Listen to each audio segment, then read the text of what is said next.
If you're watching this video, I assume someone in your neighborhood just struck gold. Maybe that ordinary creek turned out to be anything but ordinary. Or perhaps that old rundown mine wasn't actually empty. Or, perhaps more likely, you just wanted to learn more about gold rushes. Whatever the case, I've got you covered. First of all, you're gonna need to calm down. Before you grab your shovel and run off, you need to temper your expectations. Chances are you won't actually make a lot of money. The majority of people who set out to the gold fields in hopes of getting rich return home empty-handed. And most of the people who do manage to turn a profit get a lot less than they had hoped for. Only a tiny percentage actually hits it big. To find out how you can maximize your chances of becoming one of these lucky few, we will look at some historical examples of gold rushes and see what lessons we can draw from them. To start off, we will look at the California Gold Rush. It's known as the first world-class gold rush and the namesake of professional retirement home the San Francisco 49ers. I don't know anything about American football, but a friend told me that I should put this in the video. This one's for you, Jake. Gold was first discovered in California in 1842 by a guy named Francisco Lopez. This initial discovery attracted a few hopefuls, but it never grew into a true gold rush.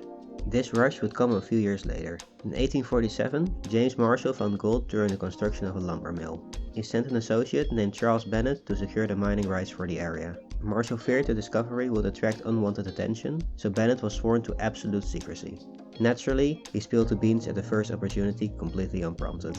Thanks to Bennett's loose lips, rumors of the discovery started circulating. These rumors were later confirmed by journalist Samuel Brennan. Once the discovery of gold became known to the public, people started flooding in. The real rush started in 1849, with people coming in from all over the US, as well as from Latin America, Asia and Europe. The ships carrying them were abandoned once they reached San Francisco, as their crews joined their passengers in their hunt for gold.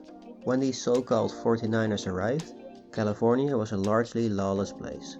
The lands had only recently changed hands from Mexico to the US, and there was no official judicial body in place. Due to a lack of formal regulations, the miners had to come up with rules by themselves. Miners could stake a claim to any piece of ground they wanted, but said claim would only be valid as long as they were actively working it.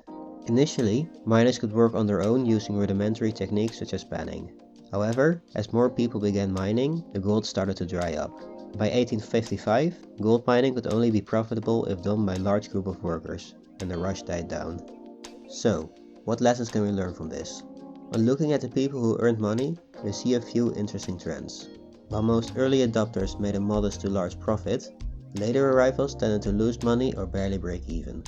Another glaring trend is that white miners were more successful than their non-white counterparts.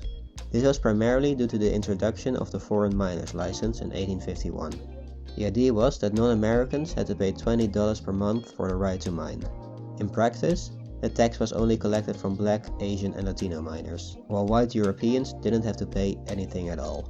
So, in summary, the early bird gets the gold, be white, and don't tell anyone that you found gold. Next up, we'll take a look at perhaps the most famous gold rush, Klondike, named after the second worst candy bar. The rush started on August 16, 1896, with the discovery of gold in Bonanza Creek, a tributary to the Klondike River. Gold and gold rushes were no strangers to the cold forest of Alaska and Canada. Many prospectors were already in the area from previous findings, and upon hearing the news of the new discovery, they rushed to the site. By the end of August, the entire river had been claimed by hopeful miners. By June 1897, the first of these miners returned to civilization, bringing with them the equivalent of $1 billion worth of gold. At the time of the discovery, the US was going through an economic depression. The promise of $1 billion during a recession was enough to entice around 100,000 people to pack their things and move up north. These new arrivals were mostly regular people with no mining experience and included the mayor of Seattle. Unlike California during its rush, Canada actually had formal systems in place for claiming pieces of land to mine. You could register a claim for $15, which would give you the mining rights for 1 year. After a year, $100 had to be paid annually. Because the entire Bonanza River had already been claimed by the initial wave of prospectors, the new arrivals were shit out of luck. Some of them moved to other creeks where even more gold was discovered. Others started working for the early prospectors or settled in the nearby boomtowns. Of the many boomtowns that popped up in the wake of the gold rush, Dawson City was by far the biggest. Prospectors that had hit it big in the mines spent ridiculous amounts of gold to celebrate. One guy spent a reported $750,000 in one wild night, while another miner named Bill Gates, no relation, once bought every single egg in the city just because he learned that it was the favorite food of one of his romantic rivals. This lavish spending made the town incredibly wealthy. Ballrooms and opera houses were built, and older saloons were given a makeover. The town was modernized, and luxuries such as electricity, bathhouses, and French menus were introduced. While this may sound like a good thing, it is speculated that it was actually one of the factors that led to the end of the Klondike Gold Rush. Many of the prospectors, who were used to a wilder way of living, did not fit in with the now luxurious town and started looking elsewhere.